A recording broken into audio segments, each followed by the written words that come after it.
Hello, bookworms. And today I'm going to get you the first and second chapter of Curious Tides by Pascal Lassalle. I apologize for the couple different times I've done this. I've had computer issues and been interrupted. So now we're going to start with chapter 1. Curious Tides, and you can see there's the map.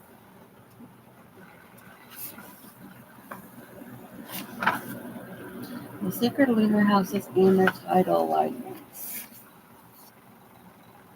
House New Moon, Nova Luna Hall, Healers.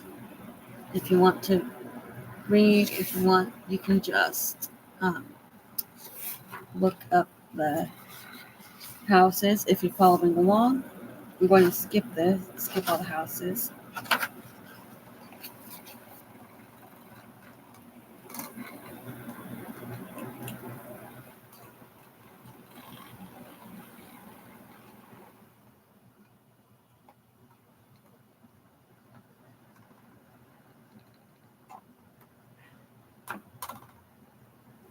All right.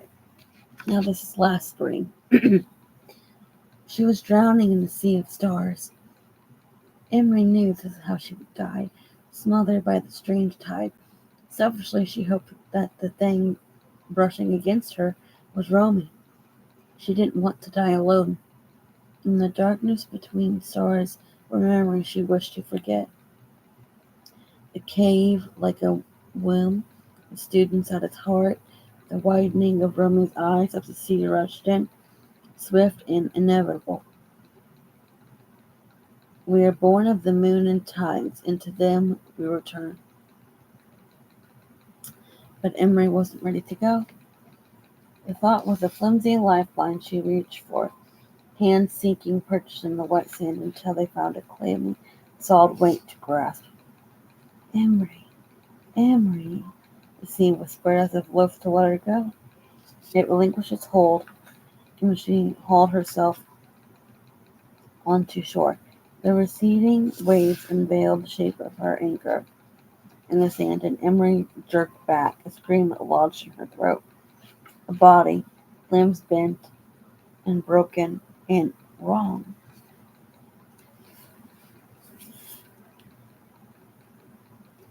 Three other bodies were strewn around it. Blue lips parted on silent screams, but all Emery could think when she searched their pallid faces and unseeing eyes were that none of them were Romy. And if this was death, it was a cruel punishment to keep them apart at the end of all things. Your fault, the stars above seemed to say, and we couldn't find it in herself to refute them. Song of the Drowned Gods, Part 1, The Scholar on the Shores.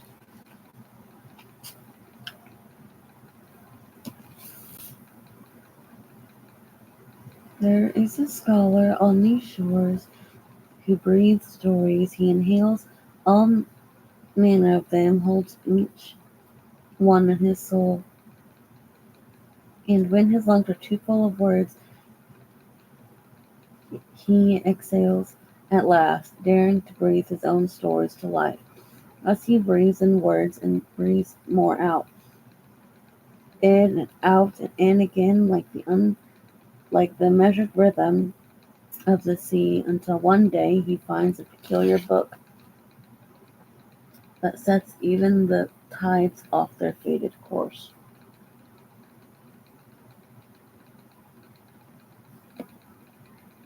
There is a world at the center of all things, where drowned gods reign over a sea of ash.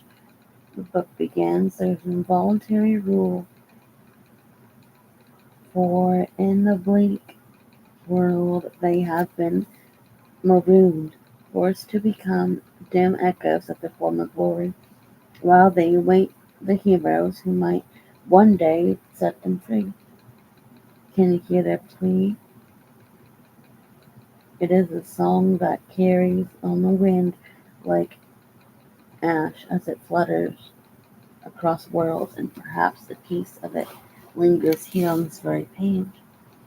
Look closer, strain your ear. Drowned gods are calling. Will you answer?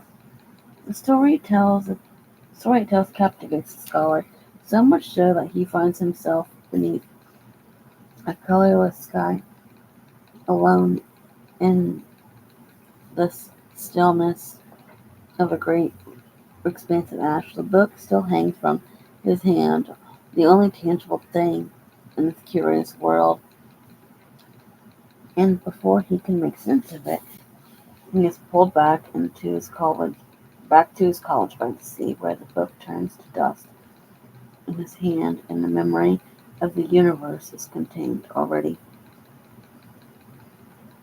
began to fade.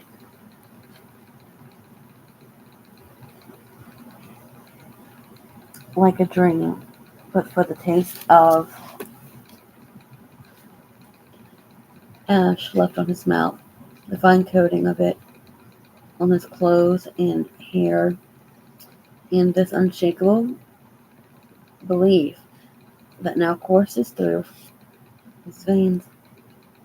He has always viewed stories as a sailor might view their ship, vessels to carry their readers to other shores, uh,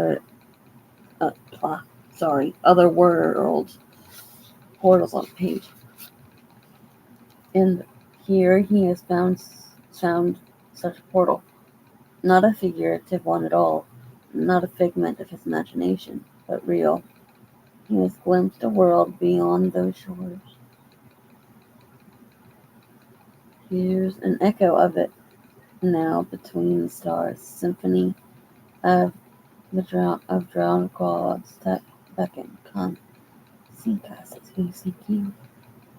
The scholar heeds their call, and thus our story begins.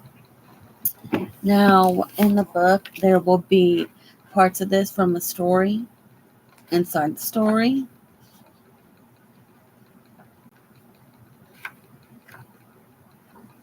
and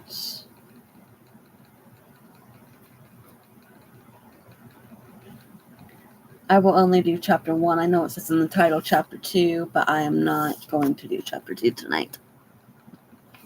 Chapter 1, Emery.